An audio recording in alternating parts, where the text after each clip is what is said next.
రాష్ట్ర ప్రభుత్వం సంచార కులాల కార్పొరేషన్ ఏర్పాటు వెంటనే సంచార కులాలకు కార్పొరేషన్ రాష్ట్ర ప్రభుత్వం వెంటనే ఏర్పాటు చేయాలి. రాష్ట్ర ప్రభుత్వం సంచార కులాల కార్పొరేషన్ వెంటనే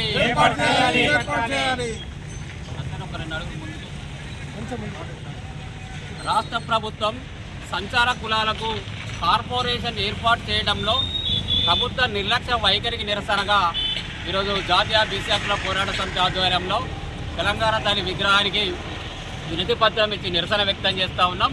మరి దేశానికి స్వతంత్రం వచ్చి 79 సంవత్సరాలు అవుతున్నప్పటికీ కూడా సంచార కులాల యొక్క పరిస్థితి ఎక్కడ వేసిన గొంగలి అక్కడే అన్న చందంగా ఉన్నది. మరి సంచార కులాలకు విద్యా, ఉద్యోగ, ఆర్థిక, రాజకీయ రంగాల్లో మచ్చుకైన అవకాశాలు ఇచ్చిన ప్రభుత్వాలు లేకపోవడం అంటే మరి కులాలపై వివక్ష కుట్ర కాదా అని చెప్పి అడుగుతూ ఉన్నాం. మరి ప్రజాస్వామ్య దేశం మరి గొప్పగా చెప్పుకుంటున్నటువంటి దేశంలో మరి సంచార కులాలపై వివక్ష చూపడం భావ్యం కాదు. ఇప్పటికైనా మరి సంచార కులాల యొక్క ఆర్థిక అభివృద్ధికి ఈ రాష్ట్ర ప్రభుత్వం తోడ్పాటును అందించాలి. మరి కాంగ్రెస్ పార్టీ అధికారంలోకి వచ్చిన తర్వాత బీసీలలో ఉన్న కొన్ని కులాలకు కార్పొరేషన్లు ఏర్పాటు చేసింది. దాన్ని స్వాగతిస్తూనే మరి అత్యంత వెనుకబడిన మరి అర్ధాకలితో మరి సంచార జీవితం సాగిస్తూ మరి బతకలేనటువంటి పరిస్థితుల్లో ఈ కులాలు ఉన్నాయి. ఈ కులాలకు మరి ఆర్థిక చేయూతను అందిస్తే ఎంతో కొంత మెరుగుపడతారు. కాబట్టి ఈ రాష్ట్ర ప్రభుత్వం బీసీలలో ఉన్న కొన్ని కులాలకు ఎలాగైతే కార్పొరేషన్లు ఏర్పాటు చేసిందో అలాగే అత్యంత దయనీయ పరిస్థితుల్లో ఉన్నటువంటి సంచార కులాలకు కార్పొరేషన్ ఏర్పాటు చేసి వాళ్ళ ఆర్థిక అభివృద్ధికి చేయూతను అందించాలని చెప్పి ఈ రాష్ట్ర ప్రభుత్వాన్ని డిమాండ్ చేస్తూ ఉన్నాం. లేని పక్షంలో సంచార కులాలను జాగృతం చేసి రాబోయే రోజుల్లో ఆందోళన కార్యక్రమాలు చేయడానికి సిద్ధంగా ఉన్నామని చెప్పి హెచ్చరిస్తాం.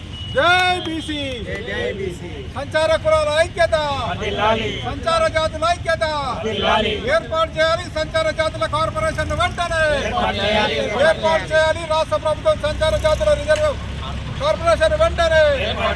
జై బీసీ.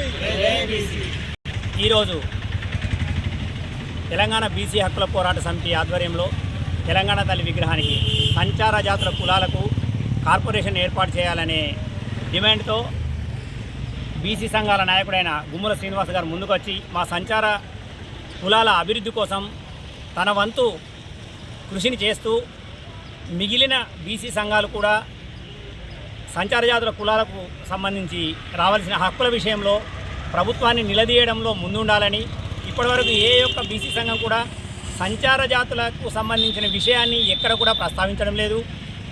ఇప్పుడు మొన్నటి ఎలక్షన్లలో 42% రిజర్వేషన్లని మాట్లాడుతున్నారా కానీ అందులో సంచార జాతులకు రావాల్సిన వాటా ఒక 5% ఇస్తా అని గవర్నమెంట్ ఆ రోజు కాంగ్రెస్ గవర్నమెంట్ వాళ్ళ మేనిఫెస్టోలో పెట్టింది. ఆ విషయాన్ని ప్రభుత్వాలు కానీ ఇకపోతే మిగతా బీసీ సంఘాలు కానీ మన పట్టణ స్థాయిలో ఉన్నాయి కానీ రాష్ట్ర స్థాయిలోని సంఘాలు కానీ ఎవరు కూడా ఎక్కడ కూడా ఆచరణకు కూడా కనీసం నోటి మాట ద్వారా మాట్లాడి కూడా వాళ్ళ సంఘీభావాన్ని తెలియజేయకపోవడం చాలా విచారకరం. ఈ సందర్భంలో గుమ్మల శ్రీనివాస్ గారి నాయకత్వంలో తెలంగాణ బీసీ హక్కుల పోరాట సమితి పక్షాన పలుమార్లు ఇప్పటికీ ఎన్నోసార్లు జిల్లా కలెక్టర్ గారికి సంచార జాతులకు సంబంధించిన హక్కులను సాధించే విషయంలో తన వంతు కృషిని చేస్తూ మాకు దాదాపుగా నాకు తెలిసి ఈ 5-6 సంవత్సరాలలో పలుమార్లు సంచార జాతుల కులాల విషయం లోపల ఆయన రిప్రజెంటేషన్ను కలెక్టర్ గారికి ఇవ్వడం జరిగింది. ఈ విధంగానే మిగతా కుల సంఘాలు కూడా మిగతా బీసీ సంఘాలు కూడా మన హక్కుల సాధన లోపల సంచార జాతుల వారిని కూడా చేర్చుకొని అందరం కలిసి ముందుకు వెళ్ళే విధంగా చర్యలు తీసుకోవాలని కోరుకుంటూ గుమ్మల శ్రీనివాస్ గారికి ఈ సందర్భంగా ధన్యవాదాలు తెలియజేస్తున్నాను. వర్ధిల్లాలి.